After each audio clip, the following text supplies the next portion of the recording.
Paul Rogers, now the California Air Resources approved this. What impact can we expect, or should it have? Well, this is these rules that were approved today, 9-0 in Los Angeles by the California Air Resources Board, are the most far-reaching, toughest environmental laws on cars ever passed in the United States. And so over the next decade, they're going to dramatically change the kind of vehicles that you see on the roads around the Bay Area, in showrooms.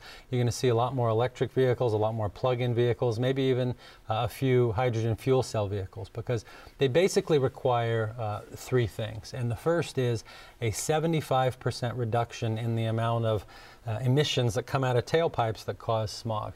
Now, California already has the strictest tailpipe standards in the United States, and a new car you buy right now emits about 98% less pollution than one from the 1980s. So we're going to take that clean cars already and make them 75% cleaner, 75% less smog. Second, there has to be a 50% reduction in greenhouse gas emissions. The only way you do that is make cars that burn less gas. So by 2025, when this rule is finalized, cars in California will average 54 miles a gallon, the new cars, which is double the fleet average right now. And finally, this is the one that's getting all the attention, the so-called zero-emission vehicles rule. 15% of new cars sold by 2025 have to emit no pollution, and that means electric, plug-in hybrid, or fuel cells. That's 1.4 million vehicles that are going to be on the road in the next 13 years, and right now there's only 10,000 of them. And that's the question, is 1 out of 7 is going to be sold, but are people going to buy them? I mean, that's right. The real question, isn't it? That is the holy grail. And what's interesting is the auto industry supported this rule. You know, they were, over years past, they fought many times and sued the Air Resources Board. Remember, the Air Resources Board, it was created in 1967 by Ronald Reagan, and they were the first in the country to ban leaded gasoline, the first to require smog checks, catalytic converters, and all of the other states eventually and the federal government copy what we do. And the auto industry has often fought. This time they didn't, although the car dealers associations were fighting it, saying, we don't know if we can sell these. The auto people said, you know, you're syncing up some of these rules for the first time with federal rules that President Obama is putting in. They like that. And also, they're having to do this stuff in Europe, in Japan, and other places already. And as you can see, some of these cars are already hitting the road. You can buy a Nissan Leaf right now, which is all electric, or a Chevy Volt, which is a plug-in hybrid. Now, I'm sorry, Amy, but part of the non-fight by the industry has to do a little bit with their government loans, right? Absolutely. And, you know, it's funny because this doesn't get the attention that it should, but far and away, the most significant environmental action taken by President Obama in his first term was in 2009 when Detroit was bankrupt. It was, you know, on death's door. He brought him in, he said, I will give you tens of billions of dollars in loans, but there's a condition. This was Tony Soprano-like. You better not fight. You cannot fight or sue anymore on these environmental laws. They had a Rose Garden ceremony with the environmentalists. They all shook hands. He raised the gas mileage standards from 27 to 35, and California immediately said, well, we're going to up you that over the next decade, and it's going to 54. So now he is syncing up with California.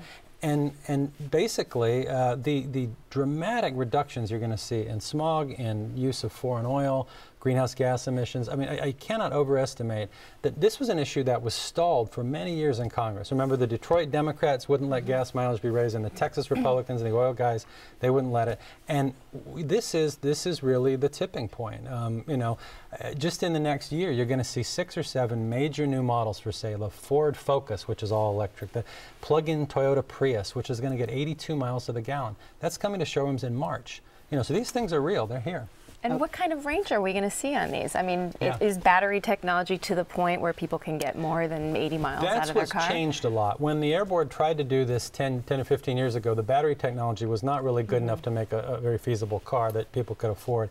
The battery technology now, basically copying the same kind of batteries we have in cell phones and putting them in cars, is much better. It's cheaper. It's getting better all the time. You can do about 100 miles or more on an electric car without plugging it in. You get in the carpool lane. You know, that's another big perk for people. And most people don't drive more than 100 miles a day. So you're going to see a lot more of these on the streets. Now, we raised the specter of exploding batteries, though. And that's one of those things that all you need to do is hear that, and you're thinking, do I want to get in one of these cars or not? Well, that was overblown. blunt. If your car gets in an accident, the gas engine can blow up too. But the Chevy Volt had a small problem. Federal government explosion. Well, in some crash tests, some of the batteries, they had a plastic housing around them, and there were 2 examples where they had a fire. They put a metal housing around it, so the federal government says it's fixed now. But if you don't like the Volt, there's plenty of others to choose from. Now, the question is, what happens if the public doesn't buy them? And, you know, they're going to revisit this rule in 5 years, and then they might have to change it if the public isn't buying them. Mm-hmm. Well, we're going to make this the good news program. Good news, at least for some parts of the East Bay. Tell us about the Lawrence Labs and their decision over where to locate their second. This decision is almost a year in the coming. Lawrence Berkeley Lab has been overflowing from its campus in the Berkeley Hills, and so the question has been, they need a second campus. Where are they going to put it? There's no more room up near the UC. So the lab said, okay, Bay Area, tell us what you've got. And they had 20 submissions, 6 cities made the final list, and just last week Richmond was selected as the ultimate future home. And it really is, for Richmond, a really good news story. And things have been turning around in Richmond for a while. I mean, the biggest employer for forever has been Chevron. So this is very much a city sort of rooted to old technology, old industry. And so what this signals is very sort of avant-garde, high-tech, new industry starting up in Richmond, and the question is whether we're going to be talking about the Lawrence Richmond National Lab one of these days. So no, it's great news for the people of Richmond. And for people who may not be familiar with what Lawrence Berkeley National Lab does and what all the scientists up there work on, can you give them the sort of Reader's Digest version? Lawrence Berkeley Lab is known for particle physics research. This is the lab that has produced 16 elements in the periodic table of elements. 13 Nobel Prizes have been won based on work done there.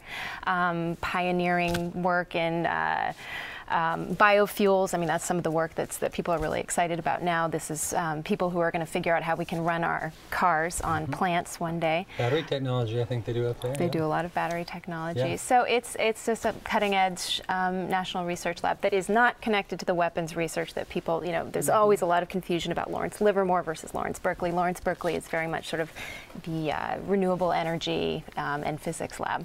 It's a pretty illustrious group, actually, the cities that wanted this lab. Richmond came out ahead, which was great. I was surprised to see people in Albany kind of mounting a protest. What would be the downside of having a lab like that in your city? Well, I mean, in Albany, that has long been a very controversial piece of land. It's for zoning reasons. It's a place where you would have to pass a ballot measure in order to get approval to build there. There's also a racetrack there that a lot of people have very sort of sentimental attachment to. People who run the racetrack would rather not be running a racetrack in Albany. It's much more land than they need. It's more seats than they need. That industry is sort of struggling, which is why they invited Lawrence Berkeley to come get sited there. But you're right, though. I mean, there was less opposition to this project than you would see with almost any other project that you could think of. I mean, Lawrence Berkeley is the kind of institution that a lot of Bay Area cities really wanted to be able to call their own. The one city that probably was at the top of the list and being disappointed was Alameda, right? Alameda. Well, Alameda is saddled with this giant former base that is basically vacant. I mean, there's a few things happening on it, but it really needs something to kind of root that, sort of bring life back to that area.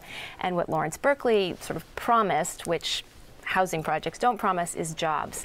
And Alameda put up a big, heartfelt sort of proposal to try and lure the lab there, and ultimately they didn't get it. It's a little farther away than a lot of the other sites. There was a requirement that you would have to get from Lawrence Berkeley to whatever the ultimate site was in 20 minutes, and Alameda. And that's important, right? Because they're not completely moving away from their current location, the Berkeley Hills. No, this is, this is going to be the life sciences division of Lawrence Berkeley. So it's people working on biofuels and medicine, and so it's work that's related to what will be happening in the hills, but there's going to be a lot of back and forth and collaboration between the two campuses, so it needed to be reachable. And can you just address the perception of Richmond, because this is such a huge moment as a turnaround for them, because Richmond's had nothing but not nothing, but they've had a lot of publicity about bad publicity. Right. They must be over the moon. They're over the moon, and I think that was part of the attraction of the site. There was no NIMBYism. I mean, this was the entire community coming together and saying, "We want you," which was not totally the case in places like Albany, as you pointed out. Yeah, so There was one compelling reason, though, why they decided on Richmond. Thank you. I mean, I think a lot of people, one of the questions that people were asking after this came out was it always going to be Richmond? And you just sort of put all these other cities through the motions of putting together these expensive proposals. Richmond, the site is already owned by the UC, by the University of California, Berkeley, and there's earthquake research going on there. There's a wood products lab going on there. So it was kind of an obvious site, and it was always put out there was sort of the default, the status quo, the site against which other sites had to sort of distinguish themselves, and ultimately they didn't. Well, we're going to stay in the site business here. We'll move over to Chuck Nevius here, and let's talk about a site for this fabled team that had so many up on a high and then had so many who fell. That was a sad. depths. We don't have to discuss last Sunday, I hope. We don't have to talk about that. But yes, it's proving to be a lot more difficult to get a stadium for the 49ers than you would think. And in the glory days when the 49ers and the NFL and so forth were really able to put these things together, every neighborhood, every area was able to build a stadium. Now it's kind of like when you want to buy a house and the housing market's falling apart. You can't really put these things together. They're unbelievably expensive. The one in Santa Clara is $1 billion. They don't really return very well because you only really have 10 football games. You have 8 regular season games, 2 exhibition games. You've got to make a lot of money in a hurry. And the people in Santa Clara are starting to get a little bit of cold feet, which is understandable. So now they're looking at other options. But I think you'll have to say, and we could talk about this, Santa Clara right now is the option. The Yorks, the people who own the 49ers are committed to it. The people of Santa Clara have voted for it. They are on track to do this. Whether or not it pencils out, I'm not really sure. But I think Santa Clara has to stand or fall before they go somewhere else. And that's kind of where we are right now. And what happens if they fall? Well, that's a great question. And of course, the Fair Play Santa Clara is coming up with the idea that they said we were sold a pig in a poke here. We voted for this in 2010, and it was going to cost $850 million. Now it's going to cost $1 billion. That's not what we voted for. And of course, and they collected signatures to put this back on. And the city attorney said, "Oh no, you voted. We've already had a vote on this," and the city council voted to go ahead and proceed with it. Whether or not it pencils out, that's going to be the real issue. And then also, if Fair Play Santa Clara decides to take it to court, what's their option there? What it all looks like is more delays for a stadium and more time spent in Candlestick, which is, as we've all mentioned, it was dedicated by Richard Nixon in 1960, and he was only the vice president then. That's how old this is. Now, there has been, it seems to me, some denial among San Franciscans, particularly 49ers fans, that this team would never leave and go to this other county to the south. But as you mentioned, the vote was more than 60% two years ago, a year and a half ago. They have $800 million in financing from people like Goldman Sachs. So this isn't the back of the envelope thing. They've got the money. And they're talking about doing work on the site in the next few months. I mean, shovels in the ground. Yeah. This is pretty far along. I mean, is there any proposal in San Francisco at all? Or, I mean... Well, the obvious choice is the Lennar proposal in Hunter's Point. Yeah. But I think Santa Clara has to die before that even starts, and that starts from ground zero. The Lennar people threw this in as a nice incentive for them to be able to develop this area.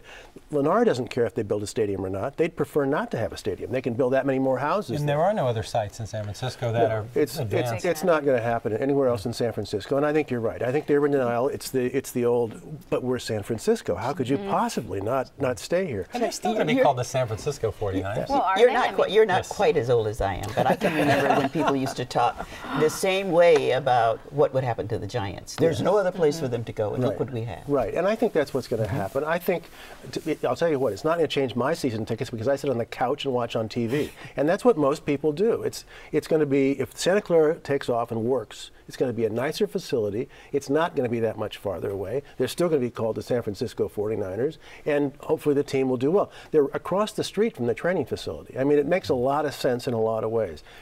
We'll see how it works out, but I don't think the alternative is there. Well, you sort of missed my point about the giant stadium. Oh, I'm sorry. That point was that people said it couldn't happen, it couldn't and it did. Right. All you need is the Larry Bear or somebody like that to come along. Or like McGowan. That's exactly right. But what they did is went out and financed it themselves, and they took out a mortgage, and they basically did like a house. And that's the question: is what is the debt service going to be on this stadium? It's going to be enormous. But if they get it done, I think it'll be a great thing. Well, we spend more time talking about stadiums in this world today, and yet, with all of the numbers coming out and the amount of money spent, people still are willing to get out and risk on these. Well, particularly for the NFL. I mean, the NFL is an incredibly popular sport in the United States. I mean, we're about to have the Super Bowl. 3 of the top 4 all-time most watched TV programs ever, 3 of them are Super Bowls. I mean, the other one was the Farewell of MASH. Year in and year out, it delivers ratings. It is a money machine. The problem is that you're now concerned about how many people are watching on TV. You watch high-def TV. You see it on slow-mo. You see it on super slow-mo. There's plenty of opportunity. Why do you want to go to the stadium and pay $35 to park, to pay $15 for a hamburger? Yeah. You'd rather stay at home. There's a lot of money and a lot of people in Silicon Valley. Silicon Valley, that's what they're counting on. They're counting on those seat licenses that Silicon Valley will be able to do. Well, we're going to now turn to another city that